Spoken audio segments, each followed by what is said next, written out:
सुहेली जी, जहां तक भाजपा अभी नारी सम्मान की बात कर रही है और उसी नारी सम्मान को तेज प्रताप लालू यादव और उनके बेटे ने कल की रैली के पहले 48 घंटे पहले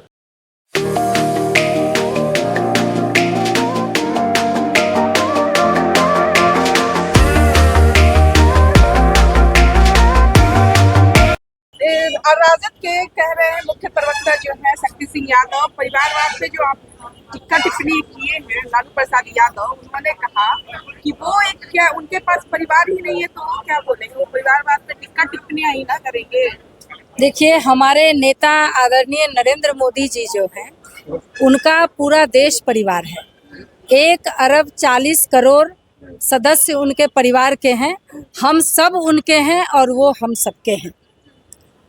अब जो कहने वाले हैं वो सिर्फ अपने परिवार के हैं। उसका जीता जाता उदाहरण कल के उनके कार्यक्रम में दिखा कि उन्होंने उतने बड़े मंच से उनके उतने कार्यकर्ता आए हुए थे, वो सिर्फ उन्होंने अपने परिवार का परिचय दिया। आपने देखा होगा कि उन्होंने प्रदेश अध्यक्ष तक के बारे में नहीं कहा कि हाँ आपने मेरे पार्टी को अच्छे से रखा है या पार्टी आप सही चला रहे हैं। वो सिर्फ अपने बेटा, अपनी बेटी, दोनों बेटे का उन लोगों के बारे में बखान किया कि ये अच्छा काम कर रहे हैं, वो अच्छा काम कर रहे हैं, लेकिन किसी भी कार्यकर्ता के बारे में या कोई भी पदाधिकारी के बारे में, या कोई तो अच्छा काम करते होंगे तभी वो दम्भ भर रहे हैं कि हमारी पार्टी अच्छी है, लेकिन उन्होंने सिर्फ अपने परिवार का बखान किया। बाद बाकी किसी भी व्यक्ति की चर्चा तक नहीं की, कार्यकर्ताओं से परिचय तक नहीं कराया। यही प्रमाण है कि वो परिवारवादियों की पार्टी है और वो सिर्फ अपने परिवार के बारे में सोच सकते हैं, पार्टी के कार्यकर्ता का भी ख्याल नहीं रख सकते हैं। किसी को परिवार ही नहीं तो वो क्या परिवार तो है ना, 1 अरब 40 करोड़ जो देशवासी हैं वो सब मोदी जी का परिवार है। यादव को कह दिए कि बीजेपी डस्टबिन की पार्टी है, तो तेजस्वी यादव तो बोलेंगे तो पता नहीं चला कि कैसे उठा के फेंक दिया गया। अब रस्सी जल गई और ऐंठन नहीं गई। हमारा सारा सिस्टम बनाया हुआ एनडीए का, और ये झूठा दिलासा देकर और ज़बरदस्ती क्रेडिट लेने की कोशिश की उन्होंने, पूरे बिहार को झांसा देकर, और उसके बाद उन लोगों ने भाड़ा पर भीड़ मंगाया और उसके बाद वो दम्भ भर रहे हैं कि डस्टबिन में चले गए। 18 साल पटना की सड़कों पर जम के न जाया, क्या कहना चाहेगी नारी सम्मान? देखिए, यही तो विडंबना है कि जब उनकी सरकार थी तो उस समय हत्या और लड़कियों के बलात्कार हुआ करते थे। एक अन्य मार्ग से अपहरण की प्लानिंग होती थी और उस समय भी उसी तरह नचाया करते थे, और आज भी नचा नचा कर उन्होंने महिलाओं की इज्जत को तार तार किया है। और ये बिहार के लिए दुर्भाग्यपूर्ण है।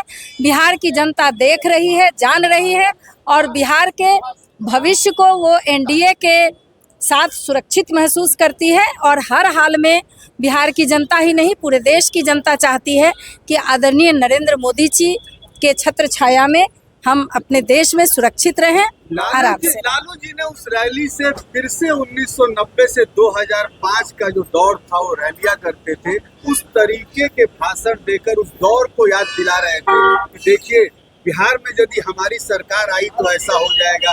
यहाँ तक कि उन्होंने गाना भी भोजपुरी का सुनाया कि थक्का लगा दीजिए बलम कलकत्ता निकल गए। निश्चित रूप से वो इस तरह के कार्टून वाले एक्टिविटी के लिए शुरू से जाने जाते हैं, आज भी उसी के लिए जाने जाते हैं।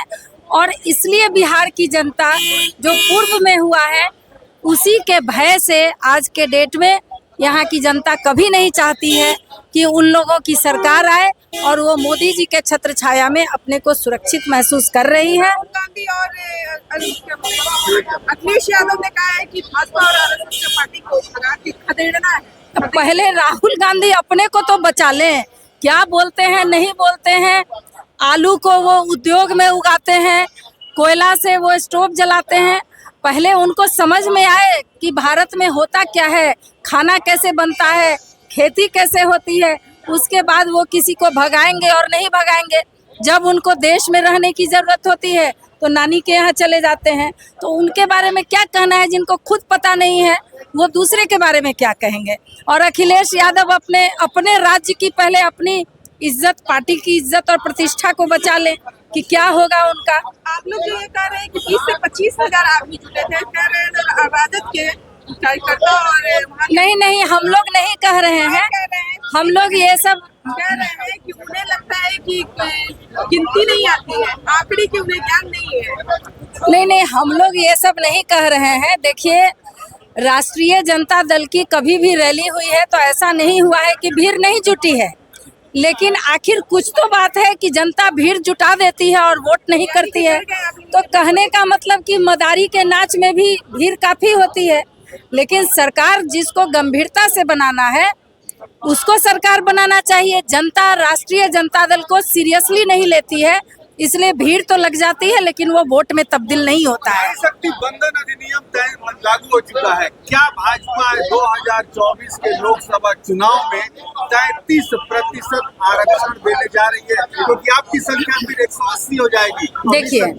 देखिए, निश्चित रूप से आपने देखा कि बिहार में इस अधिनियम के लागू होने के बाद पहली बार भारतीय जनता पार्टी ने राज्यसभा के सदस्य के रूप में हमारे पार्टी की महिला अध्यक्ष धर्मशीला गुप्ता जी को राज्यसभा में भेजी। एक उदाहरण तो पेश कर दिया तुरंत।